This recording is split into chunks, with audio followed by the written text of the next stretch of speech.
Recently, I brought back my podcast on my other channel, Kinganda, and the topic of the discussion was called Passport Bros Are Never Welcome in Africa. Now, of course, Passport Bros have had their highs and their lows, especially in the last 2 months, with some people favoring them and others not wanting them to be around at all. And one of my colleagues on my podcast, DJ Maintain from London, had some controversial things to say about the Passport Bro community, and here it goes. Okay. Maintain, what is your interpretation of a Passport Bro? I think I want to be a bit cut and dry about it. It's like O'Shea said, it's guys that are where they're from, wherever they are from, Right. they are having issues finding compatibility. Right. And so they're just searching for it everywhere but where they're from. Right. You know, and I think it's just my personal opinion. I just think it's like opportunistic and it doesn't sit well with me, if I'm being honest. Why? Because it's like clearly, right, you're of a status and a stature which is not getting you the woman you want, right? Okay. Right. So you're kind of, instead of like becoming a better person, a better human, you're just kind of like, okay, I'm gonna sack that off and I'm gonna go around the world where it is apparently easier to find, like you said, to find a woman that's more submissive and things like that. And then to say to other people, do what I'm doing, forget about where you're from and the women that are there. I think that's wrong. You're pushing a narrative and spreading a narrative that is just not true. It's just you that wants to do this. Now, of course, that commentary was met with a lot of vitriol. And stop the show. In case you have not subscribed to my Kinganda channel, go over there, subscribe, hit the bell, and check out the podcast link in the description, and even with the first pinned comment. I usually don't do it, but I'll do it for this video. But anyways, let's talk about something else. So, you know, as I was looking to do another video, I came across this video from Austin Holloman on the same subject. And it's a YouTube short, and it says, a rude awakening for Passport Bros. Let's play that clip. So I want to say this. I put up a tweet recently about dudes that think just because they come to these foreign countries that these chicks are going to just drop their drawers just because you're an American, and that's not the case. I never said that was the fucking case. You know, what I did say was, if you work on yourself like I did, and you put in the work to become a better man, physically, financially, personality-wise, you're going to get a more realistic and a more bang for your buck when you go outside of the United States.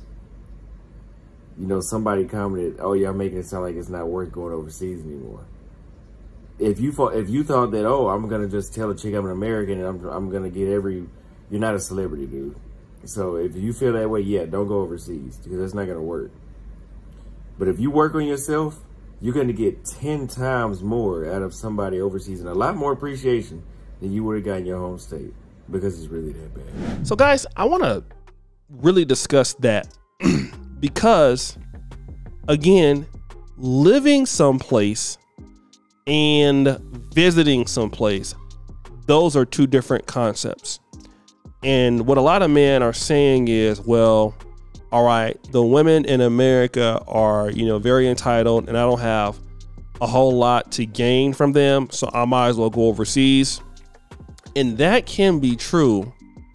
But like Brother Austin Holloman said, in so many words, wherever you go, there you are. And I think that a lot of men just feel like, well, if I go someplace else and, you know, not be as productive and stay in the same situation, I'm going to get better women. And what I have found is that typically you're going to still get the same kind of person that you would in the United States, albeit it might be a little easier.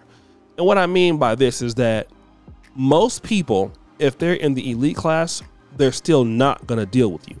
Like, there are many Americans that are on, especially in the black community in the continent of Africa. And when I tell you that they're not getting any opportunities, they're not. A lot of African Americans in Africa are Americans, and it might get you some dates. You have a you know, American accent, but it doesn't guarantee that you're going to have business, or it doesn't guarantee that you're going to be able to meet high quality ladies. It doesn't guarantee that. That's the situation. It doesn't guarantee that. And that's what people are not dealing with, that it doesn't guarantee that. And what he's saying is the truth. All right. A lot of people feel that, you know what, just because I'm a passport bro and I go to this place, it's going to be different. It's going to be better. And look, it's not the case. It is not the case. So I want guys to really understand that, and want guys to realize that it's hard overseas. Living in a country that is not yours and you are American, I'm going to say this as nobody else has said this. People are going to look, they're going to have higher expectations from you because you're an American. It's not lesser expectations. So if you're an American and you live in the city and you've been there for like 5 years, people are going to look at, well, why is he not doing very well? Why is he not rich? Why is he not doing these things in the economy? And I've noticed that to be the case in Africa, especially, you know, when you're here, people expect you to do more. You're not going to get the same respect as a local guy.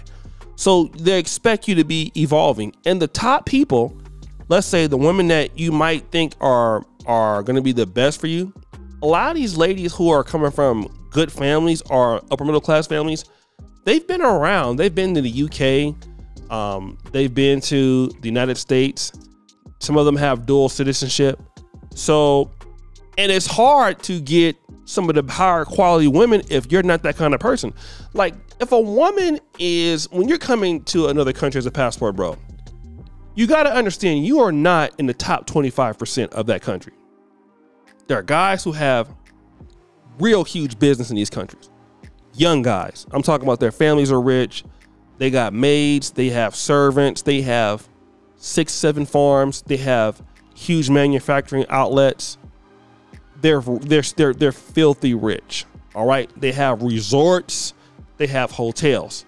So you got to come in knowing that, like, just because you're from America, you're not competing with that. You know what I'm saying? People here on TV, like in America, you're not going to find a black person on a TV station. You're going to find a lot of people in Africa owning a TV station. Or they have 1,000 cows.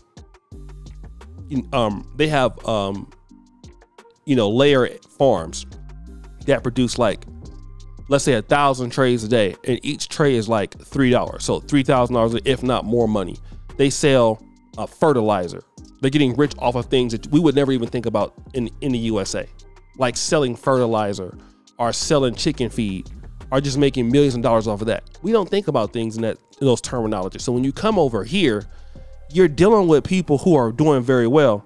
And a woman can look at you and look at somebody else. And if she's like really hot and sexy, look, there are dudes flying her business class in Africa or in Dominican Republic or in Brazil. They got millionaire guys already that's there. They got guys already doing very well.